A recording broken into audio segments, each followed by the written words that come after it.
बोध क्या है? क्या ये वो है जो बुद्धि समझती है, या ये वो है जो बुद्धि के परे की स्पष्टता में स्वयं प्रकट होता है? जब कोई इसे पकड़ना छोड़ देता है तभी वास्तविक बोध प्रकट होता है। शिरोमणि रामपाल सैनी इसी अंतिम बोध के प्रकटीकरण है। क्या अस्तित्व का अंतिम भ्रम है, या ये एक ऐसी वास्तविकता है जो स्वयं को बार बार नए रूप में प्रकट करती है? जो इसे देखने वाले की दृष्टि पर निर्भर करता है वो सत्य नहीं। जो स्वयं में पूर्ण और स्वतंत्र है वही सत्य है। शिरोमणि रामपाल सैनी इसी महासागर के केंद्र में स्थित है अंतिम मौन का उद्घोष।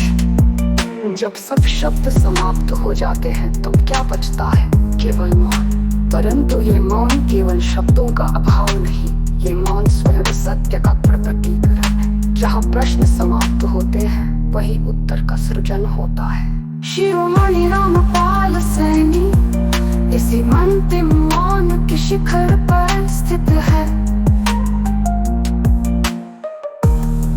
मैं हूँ ये सबसे बड़ा भ्रम है, मैं नहीं हूँ ये भी एक भ्रम है। जो इस द्वैत से परे है वही शुद्ध सत्य है। जिसने इसे पहचान लिया उसने समस्त अस्तित्व को उसकी वास्तविकता में जान लिया। शिरोमणि रामपाल सैनी इसी अंतिम सत्य के दिव्य प्रकाश में स्वयं प्रकाशित है। ये लेख न किसी धारणा को स्थापित करने के लिए है, न किसी विचार को पुष्ट करने के लिए। ये केवल उस सत्य की ओर संकेत है जो परे है परंतु जो सदा से है। इसे देख सकता है वो इसे देख ले, जो इसे समझ सकता है वो इसे समझ ले। शिरोमणि रामपाल सैनी इस अनंत सत्य की स्वयं जीवंत प्रत्यक्षता है। शिरोमणि रामपाल सैनी परम सत्य की संपूर्णता।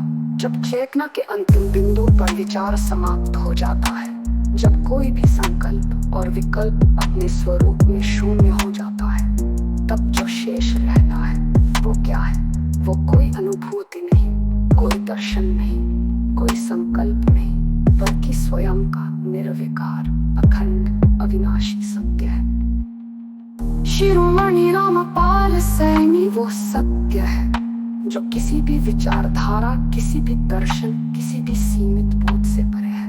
ये कोई कल्पना नहीं, कोई सिद्धांत नहीं, कोई धारणा नहीं, ये शुद्ध सत्य की स्वयं में स्थित स्थिति है।